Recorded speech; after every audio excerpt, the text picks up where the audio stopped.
Russia Ukraine যুদ্ধ থামানোর জন্য একটি শান্তি চুক্তির খসড়া প্রস্তুতের কাজ শুরু করতে চায় ওয়াশিংটন।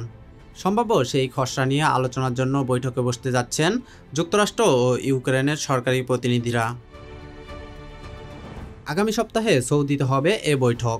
যুক্তরাষ্ট্রের প্রেসিডেন্ট ডোনাল্ড ট্রাম্পের জাতীয় নিরাপত্তা বিষয়ক উপদেষ্টা মাইক ওয়ালটজ গতকাল শুক্রবার এক ব্রিফিংয়ে এ তথ্য জানিয়েছেন। যুক্তরাষ্ট্রের প্রেসিডেন্টের দপ্তর ওভাল অফিসে আয়োজিত সেই ব্রিফিংয়ে মাইক ওয়ালটজ বলেন, রাশিয়ার সঙ্গে একটি শান্তি চুক্তির খসড়া প্রস্তুতের জন্য আমরা ইউক্রেনের সরকারি প্রতিনিধি দলের সঙ্গে বৈঠকে বসতে যাচ্ছি। ওয়ালটজ আরও জানান, রাশিয়া ইউক্রেনের সম্ভাব্য শান্তি চুক্তি নিয়ে আলোচনা করতে যুক্তরাষ্ট্রের নেতৃত্বাধীন সামরিক জোট নেটোর মহাসচিব মার্ক রুট আগামী সপ্তাহে যুক্তরাষ্ট্রে আসছেন।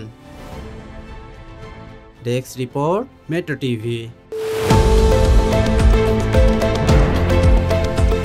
দেশের পাশে, বিশ্বের সাথে, মেট্রো টিভি।